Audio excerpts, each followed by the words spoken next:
अहिंसा। जो राजर्षि भरत सूखा पत्ता खाते थे, भगवान की सेवा में अर्पित करते थे, अब भगवान की सेवा में कुछ भी अर्पित नहीं करते थे। स्वयं भी लगे खाने बिना प्रसाद, बिना भोग लगाए प्रसाद खाने, पत्ता आदि जो खाते थे, बल्कि पहले हरिण को भोग लगाते थे, पहले उसको खिलाते थे। भगवान तो अब उनका स्वभाव था पूजा करने का, इसीलिए बैठ जाते थे, कभी कभी मन तो पूरा हरिण में रहता।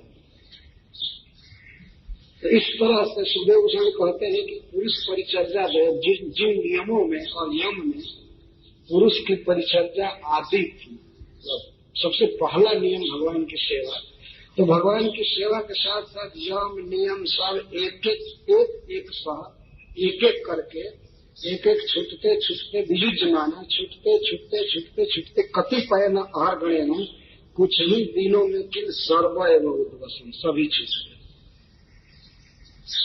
सर्व के बाद केव लगा रहे हैं, तो सभी छूट गए, एक आ रहे हैं, लेकिन बच्चा खुचा कुछ होगा नियम तो उसको भी सब छूट गया। इसके लिए कहते हैं सर्वे एवं, कोई स्नान नहीं, संध्या बंदन नहीं, माला खूंटी पर रखी है, कभी एक तुलसी से भगवान की पूजा नहीं, जल से भी नहीं, कुछ नहीं, सारा नियम छूटते छूटते सारा नियम छूट गया। एक क्रमशः एक सह वियुज्यमाना कतिपय न अहर्गण्यन, कतिपय का अर्थ कुछ ही दिनों में, बहुत ज्यादा दिन नहीं लगा, कुछ ही दिनों में सर्वे एवं उद्वसन, उत्सन्न हो गए, नष्ट हो गए नियम।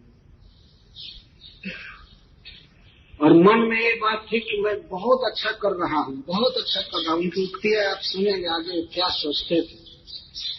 यद्यपि जब वो भजन नहीं कर रहे थे, भगवान की पूजा नहीं कर रहे थे, स्नान समय पर नहीं कर रहे थे, तो उनको ऐसा कभी कभी मन में आता था, मेरा नियम छूट रहा है, मेरी भक्ति छूट रही है। तो मन ही मन फिर संतोष करते, कोई बात नहीं। ऐसे शरणागत की रक्षा के लिए, इतने बड़े कार्य के लिए छोटा सा काम छोड़ा जा सकता है। अब बताइए, अपना जप करना छोटा काम है, भगवान की पूजा करना अब छोटा काम हो गया।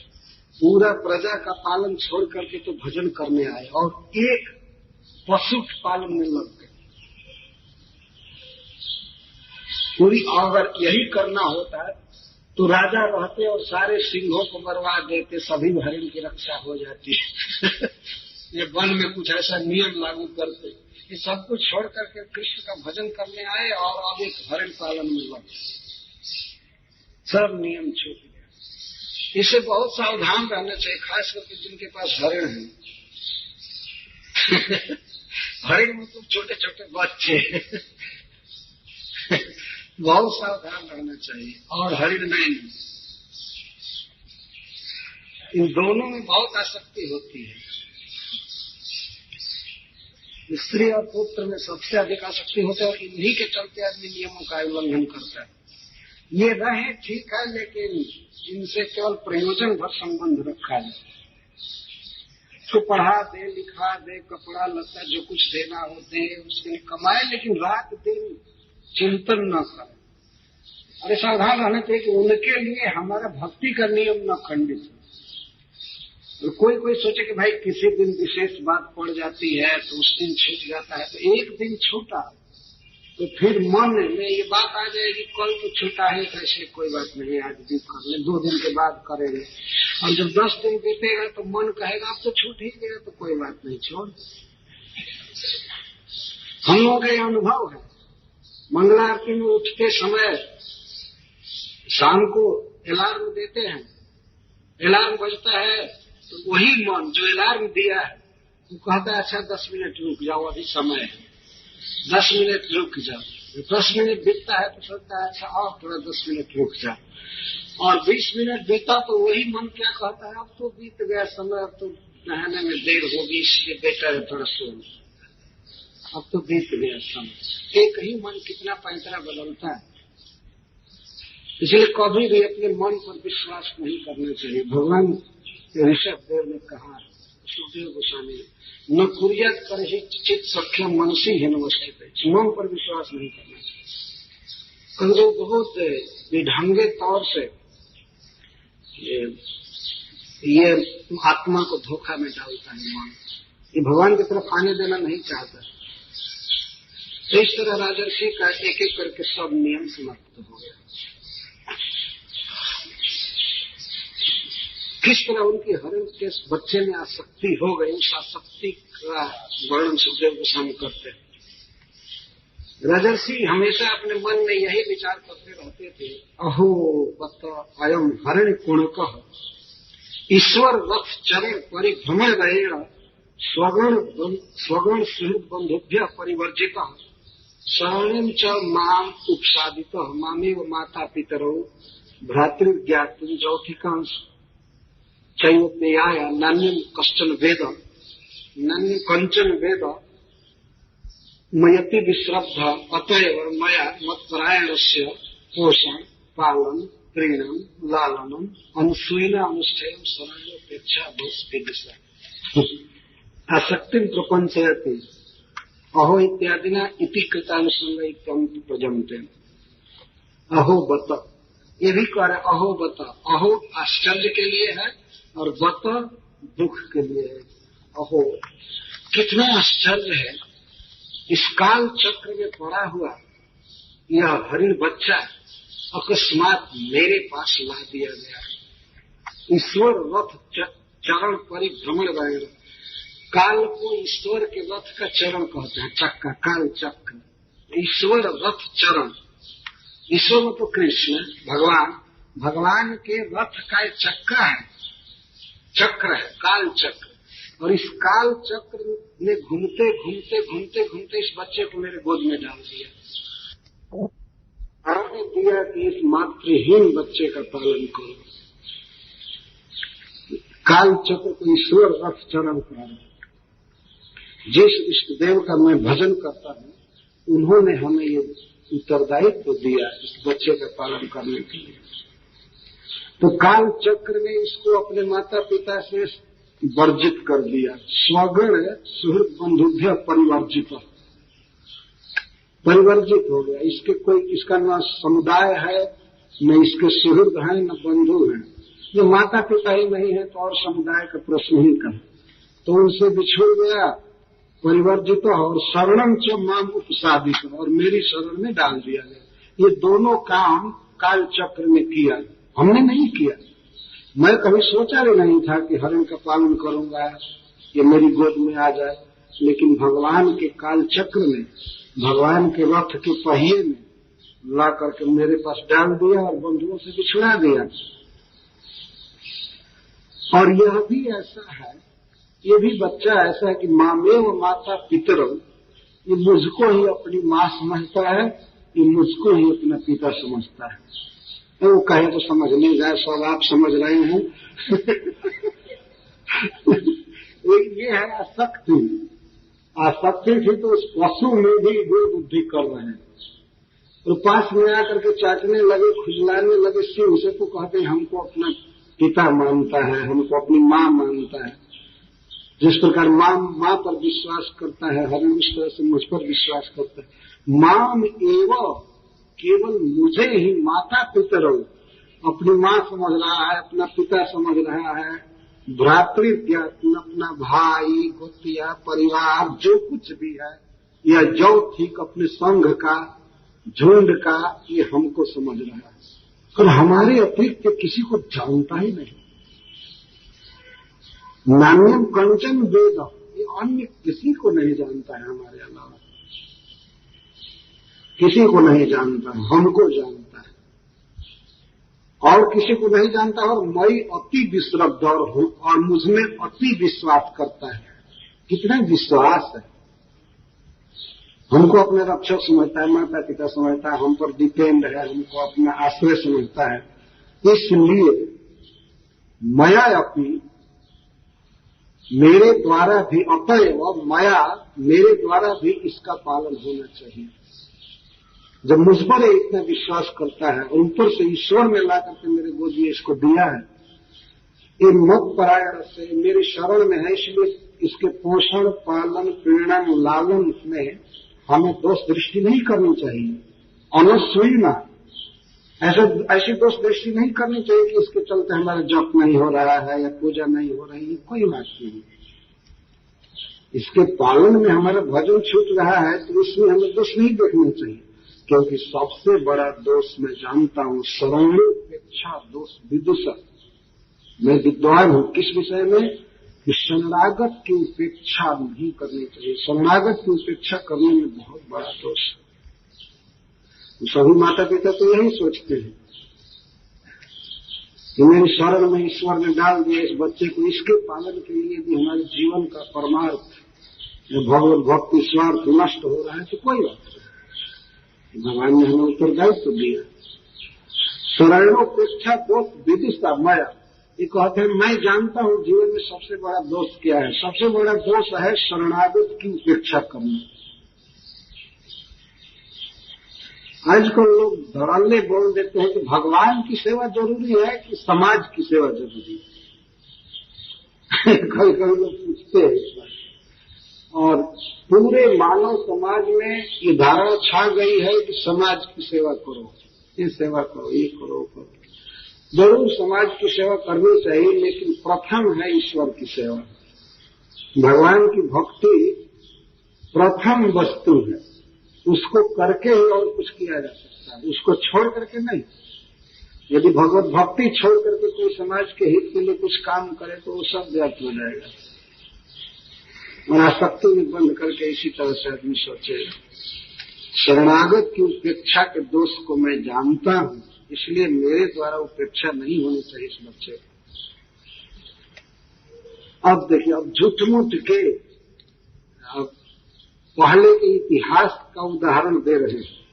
पहले भी बहुत से आर्य हुए हैं, साधुजन हुए हैं, महापुरुष हुए हैं, महाजन। वे सभी ऐसे शरणागत के पालन के लिए अपने जीवन का बड़ा बड़ा स्वार्थ छोड़ चुके, छोड़ने त्याग दिए। अरे कुछ तो ऐसे हुए जिन्होंने शरणागत की रक्षा के लिए अपने देह भी दे दिया, जैसे दधीची मुनि। तो हम तो केवल पालन कर रहे हैं, अभी तो देह दिए नहीं। ऐसा उदाहरण ले रहे, ठीक विपरीत। नूनम यार्जा साधव उपसम शीला कृपण सुहृदा एवं विधार्थे स्वार्थानपि गुरु तड़ानुपेक्षम थे। अगर मृग के पोषण आदि में मेरी भगवत उपासना भंग हो रही है तो कोई बात नहीं, कोई बात नहीं। ऐसा पहले के भी आचार्यों ने, साधु पुरुषों ने करके दिखाया। पहले जो आर्य है, आर्य का अर्थ होता है शिष्ट, जो वेद की मर्यादा में रहते हैं उनको आर्य कहते हैं। नूनम निश्चित साधव, साधु का अर्थ है परोपकार करने में जिनका स्वभाव है, परोपकारशीला। दूसरे का काम बनाने में, काम साधने में जो तत्पर रहते हैं उनको साधु कहते हैं। अपने बारे में साधु लोग नहीं सोचते, दूसरे के विषय में सोचते हैं। तो दूसरे के विषय में यही एक पशु के विषय में सोचेंगे, क्या उसको डिवोटी बना सकते थे? इस सोचने की बात है। क्या वो माला जप करता है? अवश्य परोपकार करना चाहिए, लेकिन परोपकार का मतलब यह नहीं होता है कि केवल भौतिक आवश्यकता की पूर्ति किया जाए, वो भी पशु जैसे दिमाग वाले की कोई भगवान की भक्ति में आए नहीं और उसकी सेवा करे। तो वो कह रहे हैं कि साधु जन दूसरे का काम बनाने में चतुर होते हैं और उत्तम शीला आती है, जिनकी मति पूर्णतः भगवान कृष्ण में लगी रहती है, वे भी कृपण सुहृद, वे भी दीनों का बंधु होते हैं, सुहृद होते हैं, दीनहीन पर दया करते हैं। और एवं विध अर्थ है, ऐसे अर्थ के लिए, मतलब मृग के पालन जैसे शरणागत के पालन रूपी अर्थ के लिए, ऐसे प्रयोजन के लिए गुरुतरान स्वार्थान अपनी उपेक्षा थे, अपने जीवन के गुरुतर स्वार्थों की भी उपेक्षा कर देते हैं। बोले भजन आदि जो है इसके आगे कोई महत्व नहीं रखता है। इतनी चेतना बदल गई। मृग के पोषण के लिए यदि हमारा भजन छूट रहा है, नियम छूट रहा है, तो पहले के लोगों ने भी ऐसा छोड़ा है। कोई मैं नया काम नहीं कर रहा। एक तो पतन हो गया और उस पतन में ही गौरव बुद्धि हो गई है कि मैं बहुत बड़ा काम कर रहा हूं। ये है मन का कुतर्क। मन इस तरह समझने नहीं देता। गलत भी हो रहा है लेकिन ऊपर से मन कहता है नहीं मैं ही ठीक हूं, और अपने ही दल में पूर्व के आचार्यों को भी शामिल कर रहे कि ऐसा पहले के लोगों ने किया। गुरुतर से गुरुतर स्वार्थ की उपेक्षा लोगों ने किया है शरणागत की रक्षा के लिए। तो मेरा जो भजन छूट रहा है ये कोई आश्चर्य की बात नहीं। किस तरह आसक्ति हो गई। और इति कृतानुसंग असन शयन अटन स्थान असन आदि सह मृग जमुना स्नेहानुबद्ध हो गया। इस प्रकार से आसक्ति हो गई। अनुसंग मतलब आसक्ति, आसक्ति हो गई। और बस शयन आसन शयन अटन स्थान आसन आदि। आसन जब बैठते थे तो मृग को साथ में लेकर बैठते, गोद में लेकर बैठते थे। पशु था कभी भी उसकी मां भी गोद में नहीं ले सकती थी उस तरह से, जिस तरह गोद में रहकर बैठते थे। और शयन सोते थे तो उसको छाती से लगाकर सोते थे, और वो भी विश्वास करके वो भी सो जाता था। तो शयन और अटन जब घूमते थे तो उसके साथ, स्थान खड़ा होते थे तो उसके साथ, औसन खाते थे तो उसके साथ। बल्कि उनका सारा भोजन जूठा कर देता था फिर भी सौभाग्य मानते थे।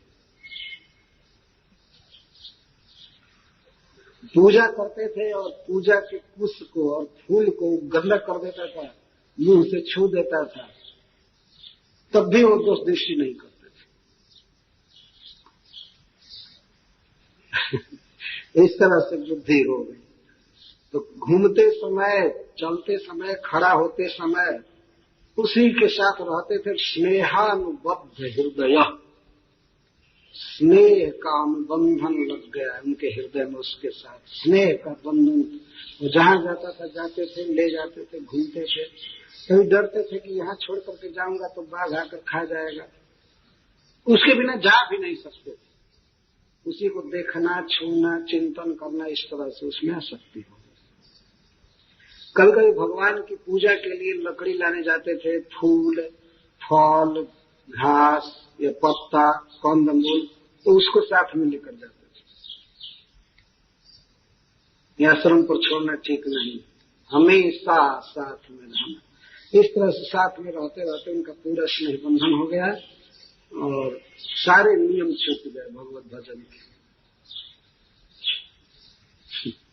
अभी इनकी आसक्ति का वर्णन सुखदेव गोस्वामी बहुत विस्तार से करेंगे। तो यह एक इतिहास है, हमें इतिहास के आलोक में भक्ति के चढ़ाव उतार को समझना चाहिए। कल शाम को कथा हो रही थी, कितनी ऊंची भक्ति इनकी थी, और आज देखिए क्या हुआ।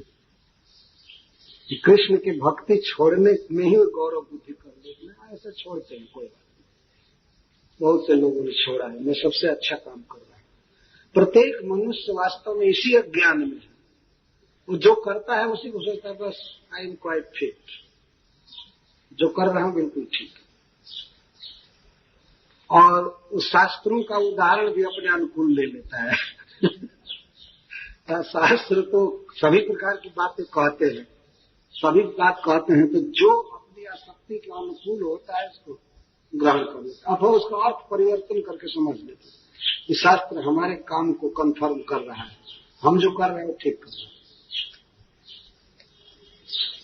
इस तरह सब कुछ छोड़कर थोड़े भजन किया जाएगा।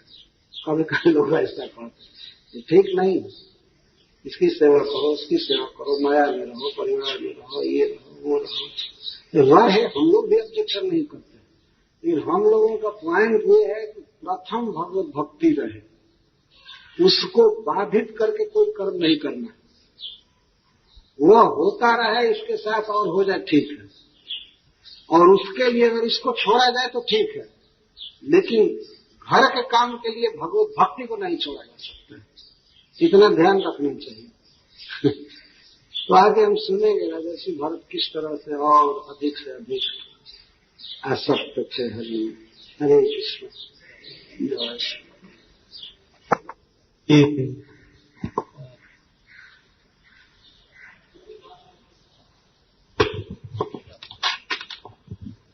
जो भी दान लेंगे वो ऐसा व्यक्ति से लेना चाहिए जो धार्मिक तरह से पैसा कमाते हैं। अधार्मिक तरह से पैसा कमाए तो उससे दान लेके भगवान का सेवा में नहीं लगाना चाहिए। लेकिन आजकल हम देखते हैं बॉम्बे में हम जो भी मंदिर के लिए जो भी पैसा लाते हैं, ऐसा व्यक्ति है वो बहुत सारे ऐसा व्यक्ति है जो आधार्मिक तरह से पैसा कमाते हैं। उसका समाधान भागवत में तो है नहीं। मैं टॉपिक पूछने के लिए कहा, व्यवहारिक प्रश्न नहीं पूछना चाहिए। शास्त्र के वाक्यों में कोई असंगति हो उसे पूछ सकते हैं। व्यवहार की बातों को एडजस्ट करना बड़ा कठिन है, ये प्रश्न नहीं पूछ सकते।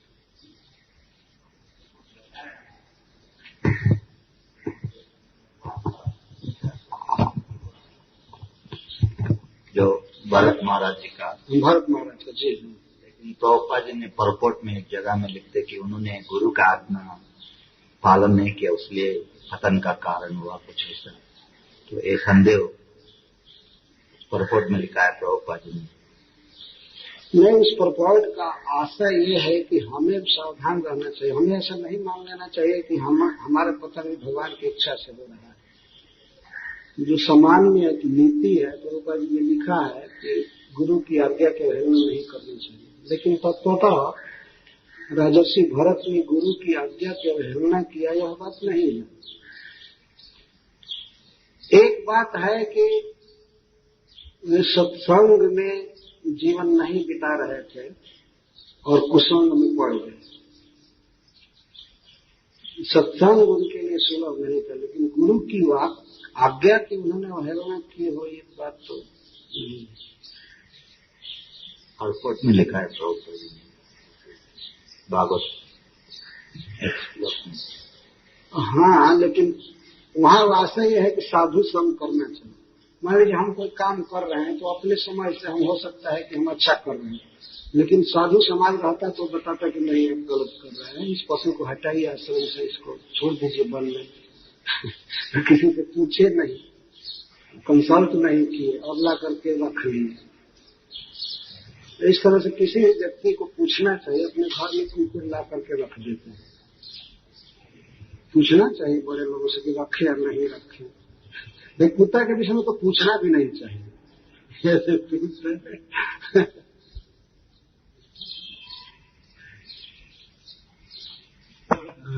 ऐसी परिस्थिति हम लोग के सामने आ जाए जी, तो उस परिस्थिति में यदि हिरण के बच्चे के जगह पर कोई नवजात शिशु हो या गाय का बछड़ा हो और हम जप कर रहे हों, क्या ऐसी परिस्थिति में हम अपना जप करते हुए भी उस को थोड़े समय के लिए कम से कम बचा सकते हैं? हाँ, निश्चित ये करना ही चाहिए।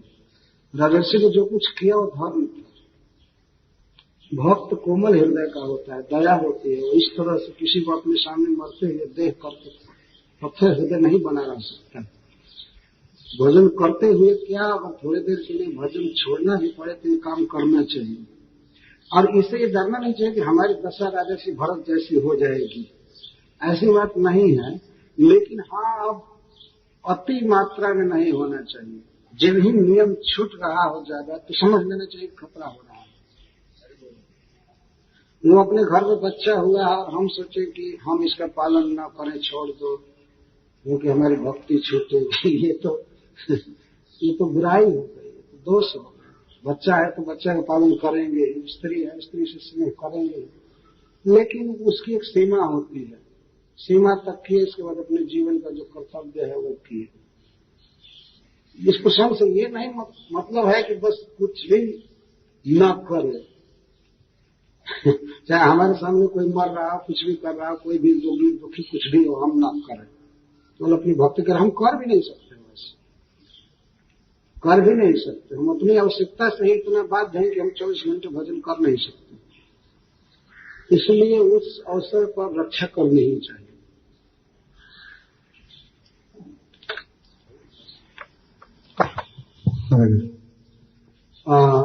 हम देखते हैं कि जैसे कि भरत महाराज का पतन हुआ उसमें बताया जा रहा है कि भगवान की व्यवस्था थी। हाँ। तो हम देखते हैं कि हमारे समाज में, हमारे स्कूल सोसाइटी में भी कुछ प्रारंभिक काल में कुछ पतन हुए, या प्रारंभिक काल में अभी तक कुछ पतन हुए। तो उसको किस तरह से समझा जाए कि कुछ भगवान की व्यवस्था थी जिससे कि आगे की आने वाली मन की व्यवस्था थी, वो मन की व्यवस्था है, वो भगवान की व्यवस्था नहीं। उससे आने वाली पीढ़ियों को शिक्षा लेना चाहिए। क्यों नहीं, शिक्षा तो लेनी ही चाहिए, वो तो भगवान की व्यवस्था नहीं है। भगवान की व्यवस्था बहुत उच्च भक्त के लिए होती है। हम अपने मानसिक धरातल पर हैं, मन में संसार प्रवेश कर गया, मन संसार अच्छा लगने लगा, गिर गए। और गिरे तो कोई बहुत ऊंची स्थिति से नहीं गिरे, वो समान स्थिति से ही गिर गया। ऐसा नहीं समझना कि वो परवांश हो गए थे और गिर गए, ये बात नहीं। बहुत छोटे ही स्तर से गिरे, इसलिए वो मानसिक धरातल से गिरे। हाँ, माया के बस में रहता है, रजोगुण के बस में रहता है। कामा ऐसा, क्रोध है ऐसा, रजोगुण समुद्भव। दो तरह की भगवान की शक्ति है, हमारा मन, बुद्धि या मैं, आत्मा। या तो हम स्वरूप शक्ति के कंट्रोल में रहेंगे या महामाया शक्ति के। तो इस समय जो भी मन कर रहा है वो महामाया शक्ति के कंट्रोल में काम कर रहा है, और जब हम मुक्त हो जाते हैं तब भी हम कंट्रोल में रहते हैं, लेकिन स्वरूप शक्ति के कंट्रोल में रहते हैं। तो मन अपने बस में नहीं है, वो माया के बस में है। जब वो ईश्वर की शरण में जाता है या गुरु की शरण लेता है, वैष्णवों की शरण लेता है, तो वह फिर अपने धरातल पर काम नहीं करता है, महामाया के कंट्रोल से मुक्त होकर के स्वरूप शक्ति के अंदर काम करने लगता है। मन तो चंचल, अपने बस में नहीं है।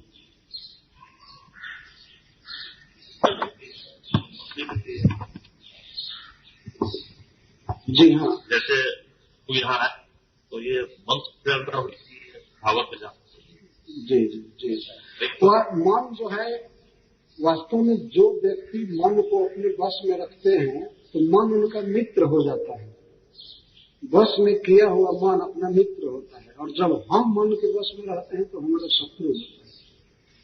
तो जो आपको भागवत में लाने वाला वास्तव में मन है। भागवत में, भजन में, भगवान के दर्शन के लिए भी मन है, लेकिन वह मन अपना मित्र का काम करता है। एक ही व्यक्ति है, जब इसको अपने बस में रखेंगे तो आपका हित करेगा, और इसके बस में हो जाएंगे तो आपकी दुर्गति करेगा। ये भागवत में लिखा गया है। गीता में भी भगवान कहते हैं कि जिन्होंने अपने मन को जीत लिया है तो उनका मन उनका मित्र होता है, और नहीं अगर मन के बस में हो गया तो वो दुश्मन का काम करेगा, अहित का काम। लेकिन इसको जज कैसे किया जाए कि मन हमारे बस में है कि नहीं? हाउ टू जज? मन हमारे बस में है कि नहीं, इसको हमें देखने से पहले देखना होगा कि हम भगवान के बस में हैं कि नहीं। हम यदि भगवान के बस में हैं, तो हम भगवान के पीछे चलेंगे, गुरु के पीछे चलेंगे, मन के पीछे नहीं चलेंगे। तो अपनी स्थिति मिलाकर देखनी चाहिए कि हम किसकी आज्ञा से चल रहे हैं। अगर भगवान की, गुरु की आज्ञा से चल रहे हैं तो ठीक है, मन हमारे पीछे चलेगा। और यदि हम भगवान की आज्ञा के अनुसार नहीं चल रहे हैं तो निश्चित है कि हम मन के कमांड में हैं। ये लक्षण मिलाकर के देखना चाहिए। हरे कृष्ण महाराज।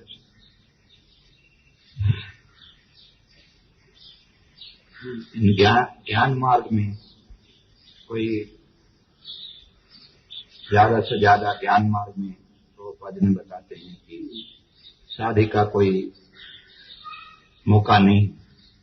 क्या मौका? शादी, विवाह ज्ञान मार्ग में। ज्ञान मार्ग में विवाह का कोई विवाह? हाँ। अच्छा अच्छा, हाँ राइट, ठीक ठीक। हाँ हाँ। और ज्ञान मार्ग में भी पतन हो सकते हैं, खास करके जो ब्रह्मचारी हैं। हाँ, तब भी मतलब जो देवता लोग इंद्र हैं उनके ऊपर कुछ प्रभाव गिराता है, वो गिर जाता है। हाँ। हम भी देखते हैं वैष्णव संप्रदाय में भी ब्रह्मचारी हैं, गृहस्थ है, वानप्रस्थ संन्यास, तो इसमें भी वो प्रवाह है क्या गिरने का, जैसा ब्रह्मचारी ऐसा है कि ज्ञान मार्ग जो है वह तो एकाकी पथ है और उसमें वो खुद ही ज्ञानी सोचता है कि मैं ब्रह्म हूँ और दूसरे को भी ब्रह्म में देखता है, तो ब्रह्म से विवाह हो क्या करेगा? एक ब्रह्म के अलावा कोई दूसरा होता ही नहीं है, तो उसमें गिरने की बहुत संभावना होती है। लेकिन भक्ति मार्ग ऐसा है कि जो मानव की क्रियाएं हैं, चाहे ब्रह्मचारी हो, चाहे सन्यासी हो, गृहस्थ हो, इन क्रियाओं से भक्ति योग का साम्य है, मेल है। भगवान की नित्य लीला में भी ये काम करना है, वो दूसरे स्वरूप शक्ति के अंदर होगा। लेकिन इस तरह से गाना, बोलना, खाना, नाचना, किसी के लिए काम करना, ये उस लोक में भी है, इसलिए ये अपना स्वरूप है। इसमें गिरने की बहुत कम संभावना होती है, क्योंकि यही साधना का काम करता है वास्तव में। जैसे मान लीजिए कुकिंग है, तो वही कुकिंग, भोजन बनाना यदि हम कृष्ण के लिए करने लगे तो स्वाभाविक है, लेकिन जहाँ बिल्कुल खाना ही नहीं है वहाँ दूसरी बात होगी। तो हम भोजन बनाने द्वारा, पेंटिंग द्वारा, पुस्तक छापने द्वारा या फेस्टिवल द्वारा, जप द्वारा, जैसे तैसे हम भक्ति कर सकते हैं, क्योंकि हृदय वैसे चाहिए।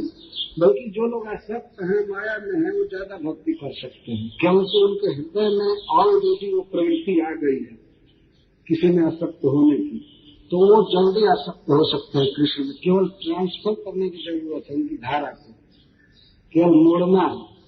लेकिन जो ज्ञानी है, जिनका हृदय काठ का बना हुआ है, तो किसी से प्रेम करने जानते ही नहीं, इसीलिए भगवान से भी नहीं सीख पाएंगे, कठिन है।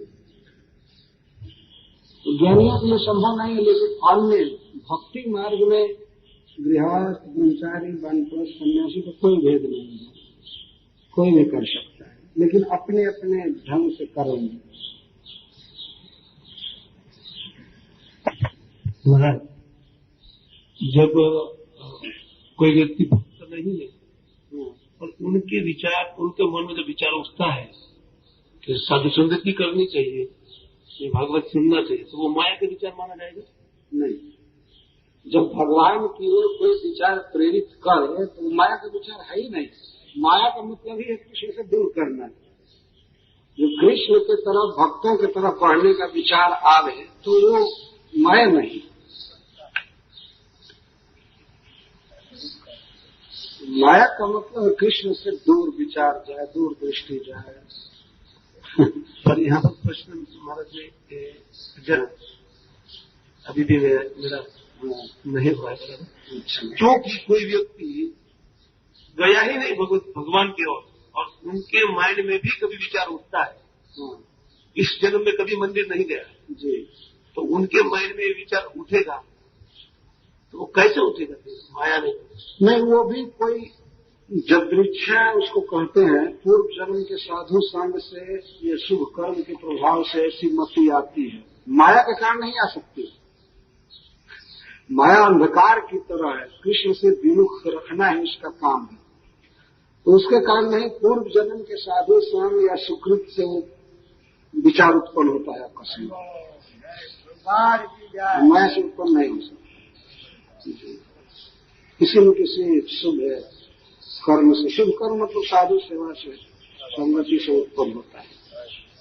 भले इस जन्म में नहीं देखा गया, लेकिन जीव तो बहुत काल का है ना, बहुत बार जन्म हुआ, कभी भगवान का प्रसाद भी खाया होगा, किसी भी जोनी में, या किसी साधु का शब्द सुना होगा, स्मरण किया होगा, सेवा हो गई होगी, तो आकर के वो संस्कार कुछ मौके पर अपने को प्रकट करता है।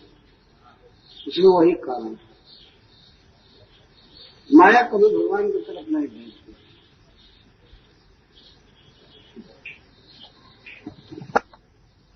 आज तक कर रहे थे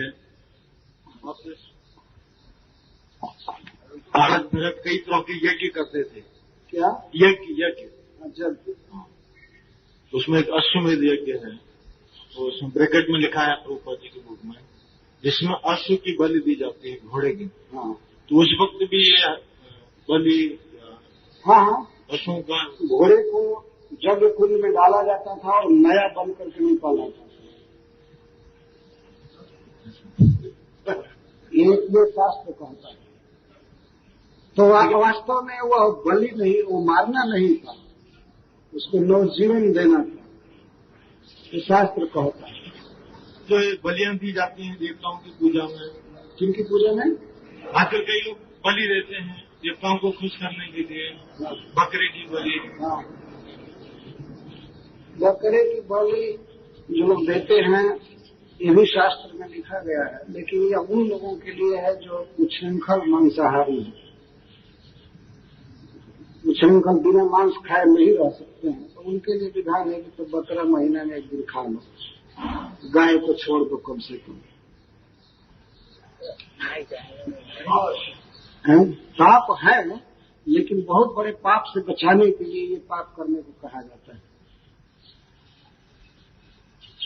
अगर मान लीजिए जो गाय खाने वाले हैं वो मछली खा करके संतोष करें तो बहुत अच्छा है, तो उनको वेजिटेरियन घोषित कर दिया जाएगा। गाय खाते हैं उसको छोड़ करके मछली खाकर रह जाए।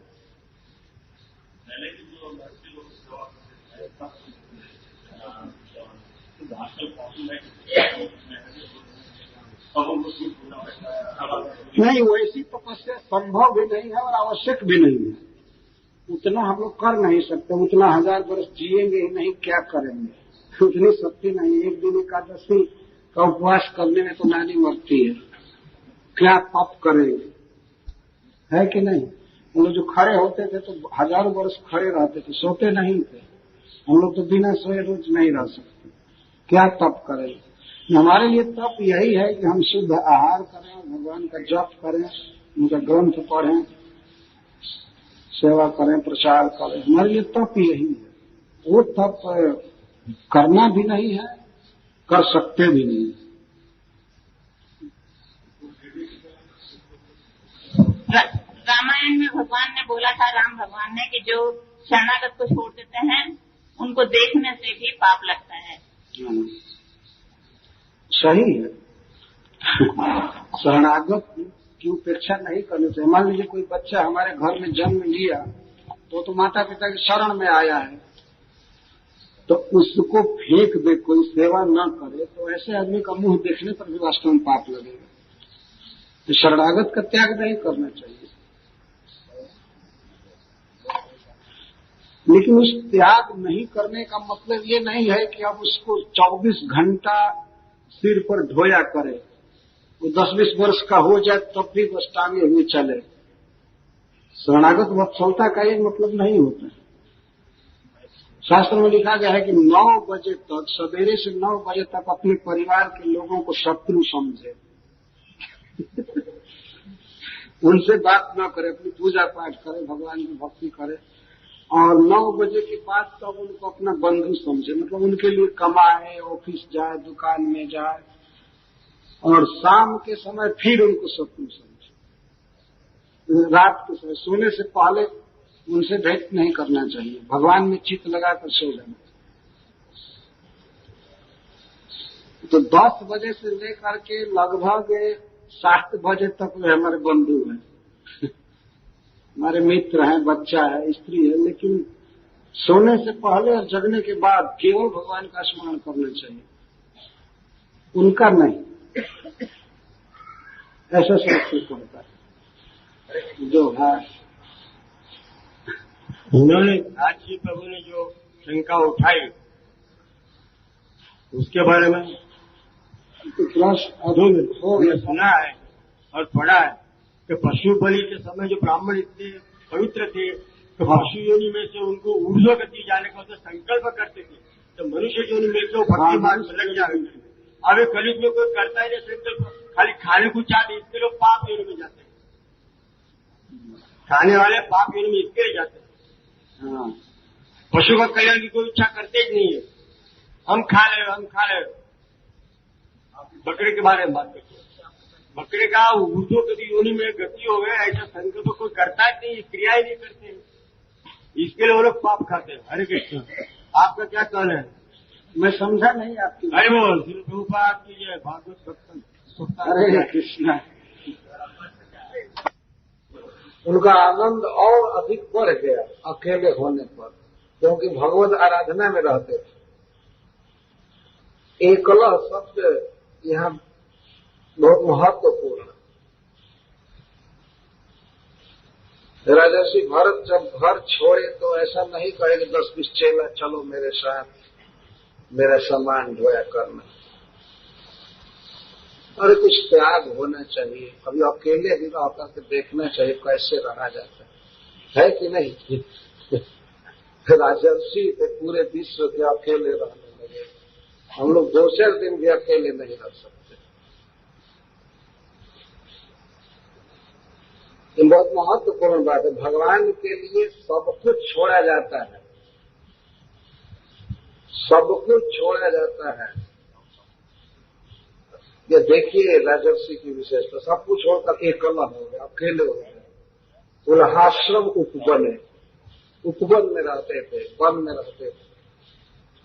तो वहां क्या करते थे? भगवतः आराधनम ईहमान समीहमान सम ईहमान सम्यक ईहमान, भगवान की आराधना करते रहते थे, पूजा करते रहते थे। किस चीज से पूजा करते थे? विविध कुसुम किशलय तुलसी काम्बुभी और कंद मूल फलोपहार। विविध पुष्पों से, किशलय नए नए पत्तों से, तुलसी दल से और अम्बुभी जल से। पत्रम पुष्पम फलम तोयम, इससे पूजा कर रहे हैं। तो पत्रम पुष्पम फलम तोयम, तो विविध कुसुम किशलय तुलसी काम्बुभी कंद मूल फलोपहारश्च भगवतः आराधनम समीहमान। जब राजा थे तो बड़े बड़े यज्ञों से पूजा कर रहे थे, तो पूजा करने का स्वभाव था, लगे रहते थे आनंद से।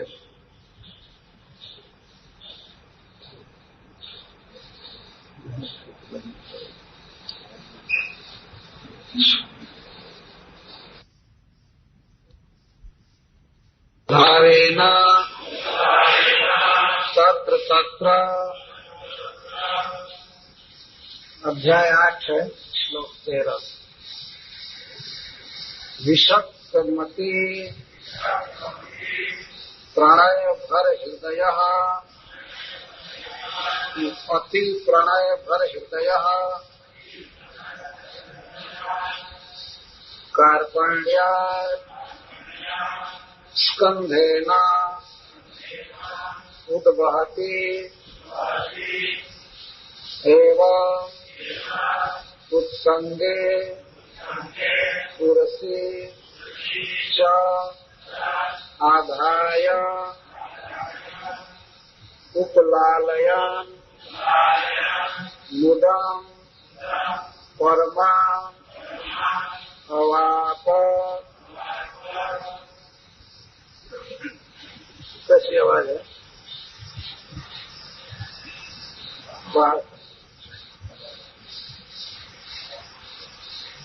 पथिषु च मुग्ध भावेन तत्र तत्र विषक्तम् अति प्रणय भर हृदय कार्पण्या स्कंधे नोद्वहति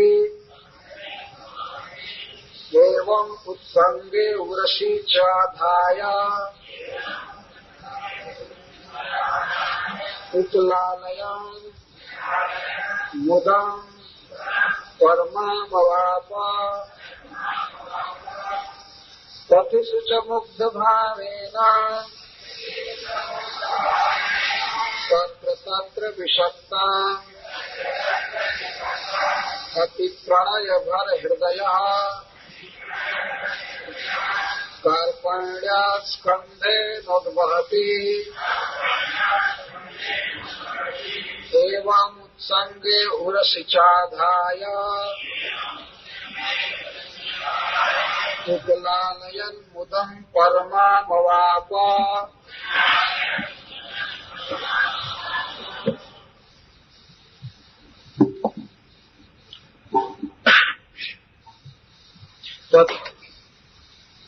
पथ प्रत्येक पथ में च और मुग्ध भावेन बाल्य स्वभाव के कारण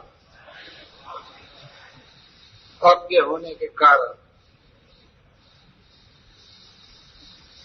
तत्र तत्र जहां तहां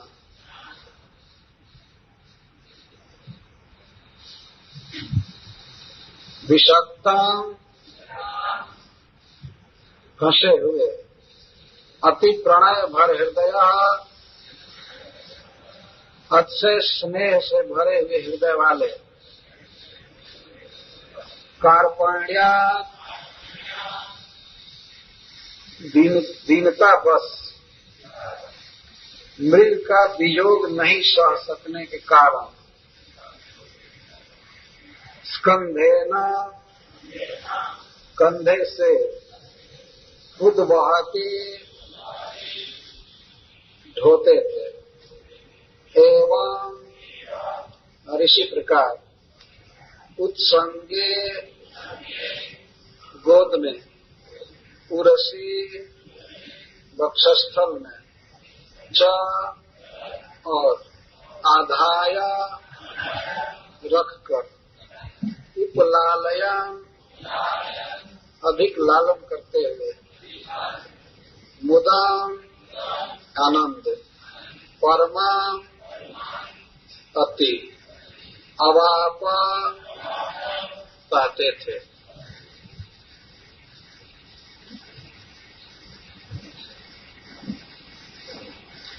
कल कथा हुई थी कि राजर्षि भरत भगवान की पूजा करके परम निर्वृत्ति मवाप परम आनंद प्राप्त करते थे। और आज आप यहाँ पढ़ रहे हैं कि मृग को अपनी गोद में रखकर अपने कंधे पर रखकर और अपनी छाती में रखकर परमा मुदम अवाप ठीक परमा निर्वृत्ति और परमा मुदम दोनों एक ही है। भगवान की पूजा करके जो आनंद उनको मिला था उतना ही आनंद अब मृग के संग से मिलने लगा। इतनी चेतना गिर गई।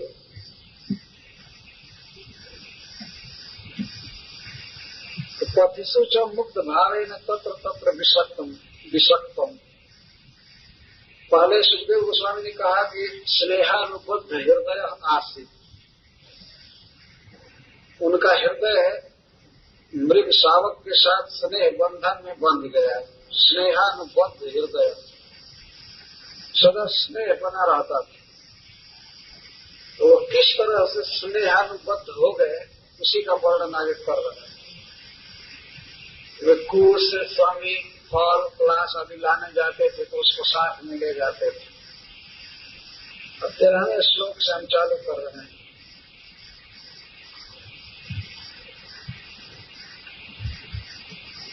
हरिण चलने में तेज गति से चलते हैं। भगवान ने उनको ऐसा बनाया है वो बहुत बड़ी छलांग मारते हैं, चल सकते हैं पैदल। लेकिन पथ में पथिषु प्रत्येक पथ में जब राजर्षि भरत चलते थे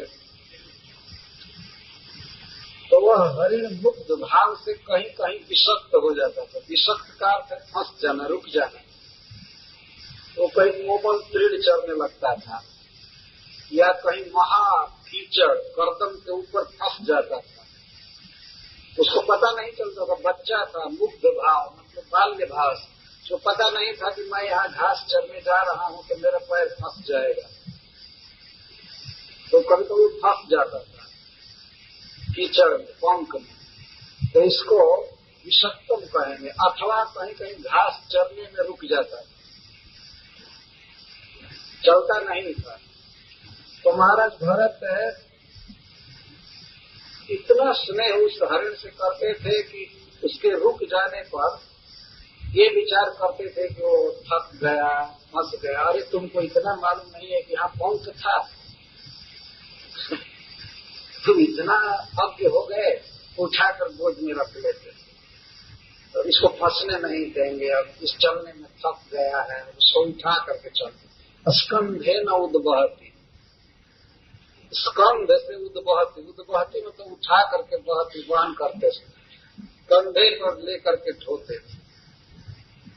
और इसलिए वो चलने में बेचारा कीचड़ में फंस जा रहा है या कहीं लता पता में उलझ जाता था, आगे नहीं बढ़ पाता था, तो उठा करके गोद में रखते, स्कंध पर रख लेते।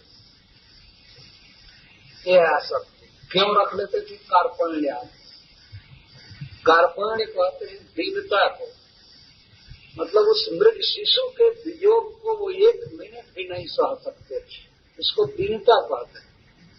जब कोई मनुष्य किसी के बिना नहीं रह सकता है तो कहेंगे कि लाचार है, दीन है, उसके बिना वो रह ही नहीं सकता, कृपण हो गए। वास्तविक बात है कि जब उसको वो छूते थे या देखते थे, अपने शरीर पर रखते थे, तब उनको परमा मुदम अवाप, तब परम सुख मिलता था। तो भगवान से जो सुख मिलता था शायद उससे भी बढ़ गया है। ये दशा हो जाती है। अच्छा, एवं इसी तरह से कभी कभी कंधे पर न लेकर के गोद में रख लेते थे, उत्संग में उठा करके गोद में रखते थे। तो हमारा बच्चा चलने में असमर्थ है, चला नहीं जा रहा है, कोमल कोमल पैर थक गए, तो मैं किस दिन के लिए, तो उठाकर गोद में रख लेते।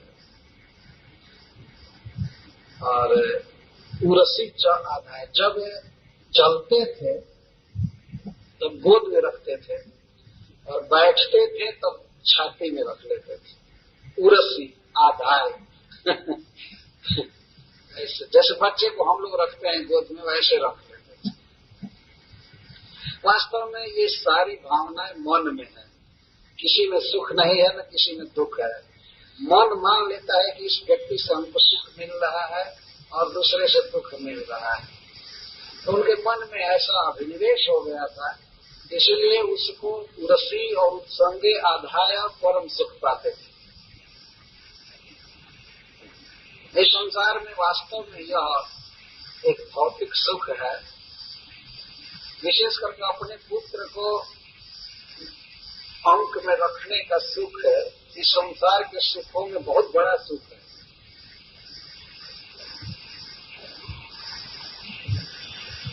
महाभारत में लिखा गया है कि जब शकुंतला अपने पुत्र भरत को, मतलब चंद्रवंशी भरत को, पूर्ववंशी भरत, उनको ले करके जो महाराज दुष्यंत के पास गई, वो छोटा बच्चा था भरत,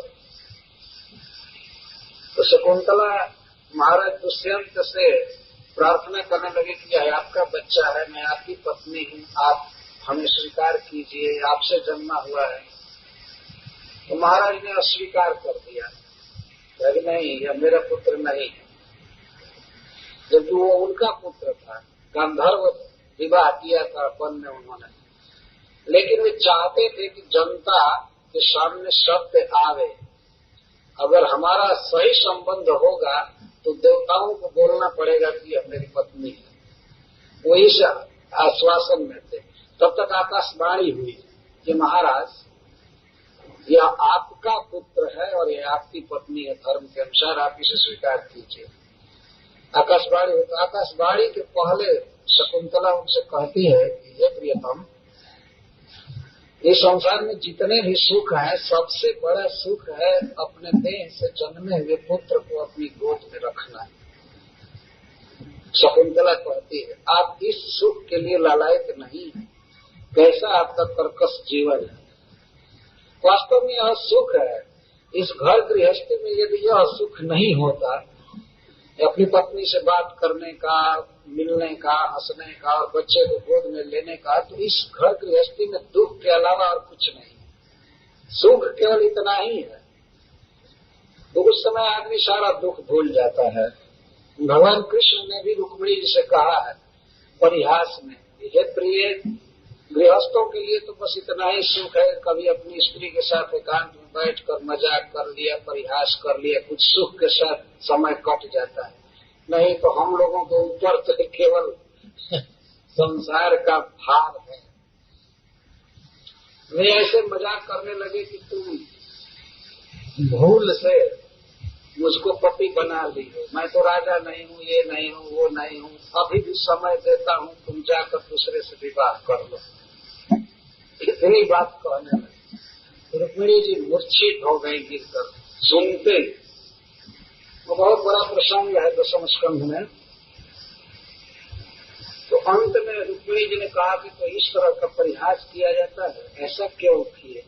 और उसी पर भगवान कहते हैं कर यही तो सुख है, दो चार बात कह करके हंस लिया जाए, परिहास किया जाए, नहीं तो और क्या सुख है। ये गृहस्थों को भगवान शिक्षा दे रहे। तो बच्चों को हृदय में रखने का सुख बड़ा सुख है। इसलिए सुखदेव गोस्वामी यहाँ परमामुदम शब्द का प्रयोग कर रहे हैं। परमाम सर्वश्रेष्ठ आनंद पाते थे। तो आश्चर्य है कि अपने शरीर से जन्मे हुए पुत्रों को छोड़ करके आए हैं और एक एनिमल को गोद में ले करके और परम आनंद प्राप्त कर रहे हैं। एक बार की बात है, एक जगह लिखा गया है किताब में, बंदायू बांध है हमारे उत्तर प्रदेश में। तो हरि बाबा ने बांध बनाया था, तो वहाँ एक व्यक्ति रात में सोया था। जाड़े का दिन था, दो कुत्ते के बच्चे छोटे छोटे उसी ठंडा से कष्ट पा रहे थे।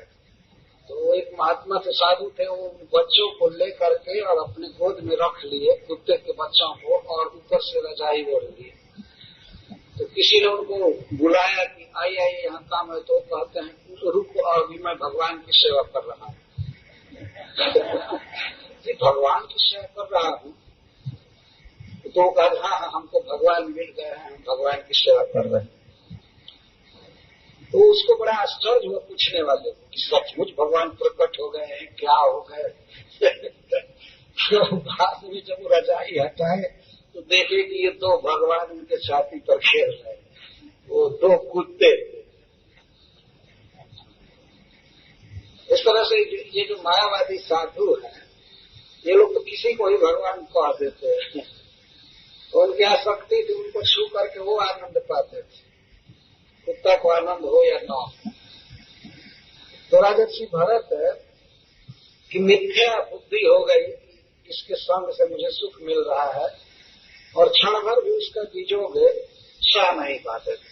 वास्तव में इस संसार में जो भी प्रिय है और प्रिय से मिलने वाला सुख है, वो सब अपने मति का विलास मात्र है, उसमें और कुछ है नहीं।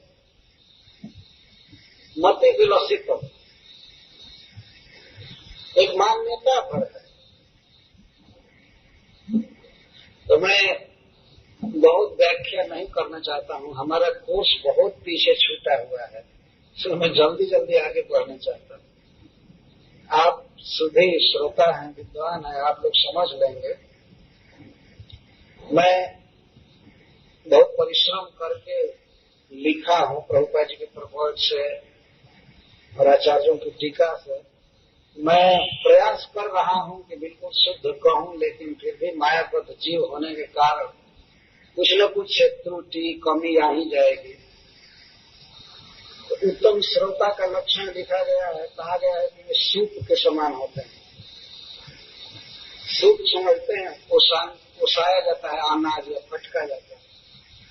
तो सूप अनाज को अपने भीतर रख लेता है और पूरा करकट को बाहर फेंक देता है। तो उत्तम श्रोता सूप के समान होते हैं, वक्ता के मुख से निकले हुए दोषों को और कमियों को ग्रहण नहीं करते, और इसमें जो भी अच्छी बातें निकलती हैं उसको हृदय में बैठा देते हैं। और जो निकृष्ट दोषदर्शी श्रोता होते हैं, वे चलनी के समान होते हैं। चलनी, अनाज चलना, वो अनाज को तो नीचे गिरा देती है और पूरा करकट सब हृदय में रख लेते हैं।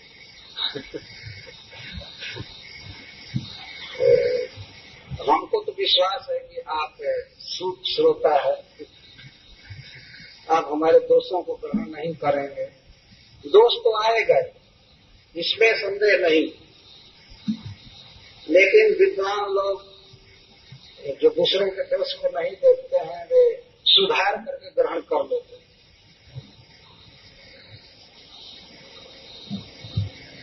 तो मैं आगे बढ़ रहा हूँ। क्रियायाम निर्वर्तमानायाम अंतराले अपित्थाय जदैनम अभिचक्षित तर्हि वाव स वर्षपति प्रकृतिष्ठेन मनसा तस्मै आशीष आशास्ते स्वस्तिष्टाद्वर्ष ते सर्वत इति। इतना आसक्त थे यहाँ तक कि जब भगवान की पूजा करते थे, क्रियायाम निर्वर्तमानायाम, जब उनकी क्रिया चलती थी, भगवान की पूजा चलती थी, देह का स्वभाव होने से पूजा करते थे, तो पूजा करते समय भी अथवा स्नान करते समय भी, तिलक करते समय भी, कभी भी 1 मिनट 2 मिनट के बाद ही वे उठ कर देखते थे। उसको उत्थाय जदा एकदम अभिचक्षित, इतना आसक्त थे कि उसको देखे बिना रहा नहीं जाता था। वो रखते थे सामने, लेकिन पशु का स्वभाव है, निकल करके कुटीर से, आश्रम से बाहर हो जाता था, इधर उधर कुछ खाने लगता था या बैठता था। तो पूजा करते समय भी बीच बीच में अंतराले अपी, मतलब पूजा चलती थी उस समय भी उत्थाय पूजा छोड़ करके उठ करके जाकर देखते थे। और जब देखते थे तब वे वर्षपति, भारतवर्ष के स्वामी राजर्षि भरत, प्रकृतिष्ठेन मनसा, तब उनका मन स्वस्थ होता था, बिना देखे विकल हो जाता था। और जब देखते थे तब मन प्रकृति में, मतलब प्रसन्नता में आ जाता था। और देखते ही तस्मै आशीष आशास्ते, उसको आशीर्वाद देने लगते थे। स्वस्तिष्ठाद वत्स, हे वत्स तुम्हारा स्वस्ति हो, तुम इसी तरह से काबू करते रहो, इसी तरह से मुझे आनंद देते रहो, सुख से तुमको भगवान कृष्ण सुख से रखें, जिससे तुम मुझको सुख देते रहो। तो डायरेक्ट कृष्ण सुख नहीं दे सकते इनको, तो तुमको सुख से रखें और तुम